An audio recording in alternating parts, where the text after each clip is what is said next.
Bonjour, bonjour, bienvenue à toutes et à tous sur Cocotte TV. Aujourd'hui, une nouvelle vidéo de présentation qui porte sur le tout nouveau boîtier Corsair Carbide R740. Un boîtier qui fait tout simplement suite au R540, un boîtier qui était de type cubique avec deux chambres. Ici, on reprend le même principe, mais amélioré. Au niveau du prix, on sera aux alentours de 153 €. On vous propose de faire le tour de ce boîtier, c'est tout de suite, c'est maintenant, c'est sur Cocotte TV. Quelques tech specs avant de commencer, on est sur un format ATX. Au niveau des dimensions, on est sur 340 mm de large, sur 426 mm de profondeur et 510 mm de hauteur. Un boîtier qui est donc relativement imposant au niveau de ses dimensions. Ensuite, au niveau du style, c'est beaucoup plus arrondi, c'est beaucoup plus travaillé dans les formes que le R540 qui était sorti précédemment. Il y a eu vraiment un gros changement au niveau du design et on retrouve par exemple les portes à la Corsair, donc qui s'ouvrent facilement et qui se démontent juste en les soulevant. Allez, on attaque, on fait le tour. Un petit mot sur les parties en plastique et les parties en acier. On a vraiment le même aspect et le même toucher, donc c'est une sorte de peinture mat, un peu soft touch, pas soft touch, c'est plutôt très agréable. Allez, on commence avec la face avant, donc la face avant qui est assez impressionnante. On a deux compartiments à l'intérieur du boîtier, hein. Le compartiment avec le côté pour la carte mère, les cartes graphiques, et de l'autre côté on va avoir tout ce qui est unité de stockage et alimentation. Donc ici, grande grille en mèche qui est filtrée par en dessous, la façade se démonte comme toutes les autres partie, et derrière on trouve de base deux ventilateurs de 140 mm. On aura la possibilité de mettre trois ventilateurs en 120 mm, on y reviendra quand on sera à l'intérieur, ou encore un radiateur de water cooling en 360 mm. On a le power on, le bouton pour gérer les diodes, ici les entrées-sorties audio, deux USB 3.0, le reset, le logo de la marque. On continue sur le premier côté.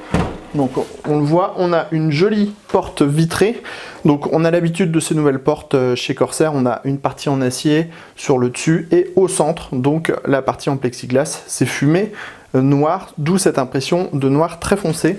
En dessous, on a des petits pieds. On y reviendra quand on passera sous le boîtier. On passe directement à l'arrière. À l'arrière, on note tout de suite la présence de deux vis à main. Vous voyez, si on veut démonter la partie supérieure, c'est très facile. On retire les vis à main. On tire et donc ça libère l'espace qui est sur le dessus. On y reviendra aussi tout à l'heure quand on parlera de la partie supérieure. Vous voyez, pour remettre en place, on pousse, on clipse, on prend les vis à main et on remet le tout en place. Alors, à l'arrière, on a nos deux compartiments. Ici, côté stockage, alimentation. L'alimentation est posée à la verticale, tout simplement, et elle s'alimentera en air frais. Sur le côté, ici, on a un petit filtre amovible. Sur le dessus, ici, on a des dispositifs pour différents supports, et on a la petite cage SSD. On y reviendra quand on passera à l'intérieur du boîtier. Sur le côté droit, ventilateur de 140 mm qui vient donc s'additionner avec les deux autres ventilateurs de 140 mm qu'on a à l'avant. On a une petite grille et un emplacement totalement extrudé, ça c'est très bien. Emplacement pour la plaque Kiyoshil de la carte mère, 8 slots d'extension ajourés, nouvelle petite grille d'alimentation et on remarque encore une fois deux petites vis en dessous, ça veut dire qu'on pourra démonter la partie inférieure. On vous fera une petite vue avec le boîtier entièrement démonté. On passe maintenant sur le côté droit. Comme on le disait, on retrouve une porte, ici une grille pour que l'alimentation puisse s'alimenter en air frais et on a un petit filtre aimanté à l'intérieur. Sous le boîtier maintenant, on retrouve donc des pieds avec des patins en caoutchouc et on a encore de nouveau une grille en mèche. Sous cette grille en mèche, on a deux emplacements en 120-140 mm avec une compatibilité radiateur de water cooling en 240-280 mm. Alors, on va retirer la partie basse pour vous montrer que là aussi c'est très simple. Il vaut mieux que ça soit simple puisque ça permettra de facilement installer les radiateurs. vous voyez, c'est très simple. Et là, on a également des emplacements totalement extrudés. On remet le tout en place, vous voyez. On a juste à clipser, on remet les petites vis à main dans les trous. Ça se fait même sans voir, hein, pour vous dire que c'est facile à faire.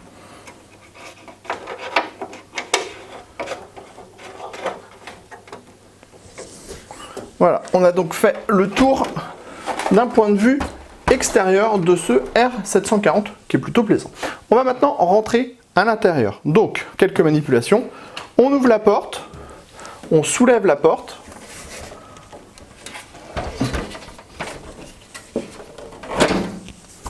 Voilà, on a retiré la première porte. Et ensuite, on passe de l'autre côté. On retire les deux vis à main.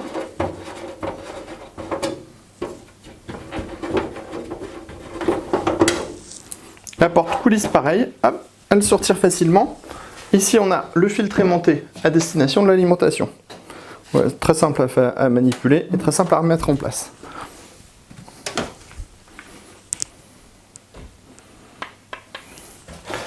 Maintenant qu'on est à l'intérieur, attaquons la visite.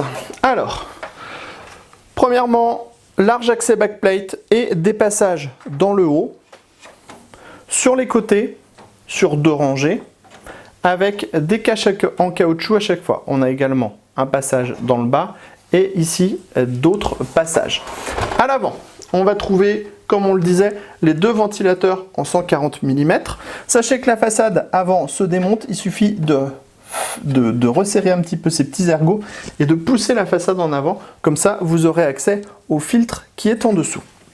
Donc on a 2 ventilateurs de 140 mm de base, avec des emplacements en 3 x 120 mm et on peut mettre un radiateur de water cooling en 360 mm maximum à cet endroit. Ensuite, on a la partie basse. La partie basse, on la voit bien ici en transparence, avec 2 emplacements 120 140 mm, radiateur de water cooling en 240 280 mm. Au niveau de la partie gauche, on trouve le ventilateur de 140 mm, l'emplacement pour la plaque qui oscille de la carte mère, 8 slots d'extension, montage par vis à main, petite grille additionnelle. On est sur du format ATX, pour les cartes graphiques on a 370 mm, donc pas mal de place. Dans la partie haute maintenant, on le voit aussi assez bien avec la transparence, 2 emplacements en 120 140 mm, radiateur de water cooling en 240 280 mm. On passe maintenant de l'autre côté. On a tout d'abord, dans la partie basse, c'est-à-dire ici, l'emplacement de l'alimentation à la verticale. On a une petite platine qui permettra de régler la profondeur de l'alimentation pour que cette dernière soit bien calée. Juste ici, on a une cage SSD de 4 emplacements avec du montage rapide, c'est-à-dire qu'on prend le SSD, on le glisse à l'intérieur, il est bloqué, c'est monté. Très facile d'usage. On pourra déplacer la cage à différents endroits, comme ça vous pourrez vraiment moduler comme vous voulez. Ici on a la cage HDD, 3 emplacements avec des paniers compatibles 2,5 pouces, 3,5 pouces. On pourra donc mettre très facilement 4 SSD, 3 disques durs ou 7 SSD si on le veut. Alors, maintenant qu'on a fait le tour complet de ce boîtier, on va vous proposer de le démonter intégralement. Vous allez le voir, c'est assez simple à faire. Alors, on retire le panneau supérieur. On vous a déjà montré tout à l'heure que c'était assez facile à faire. On retire le panneau supérieur. On va retirer le panneau inférieur avec les pieds. Donc on retire les 2 vis à main en dessous.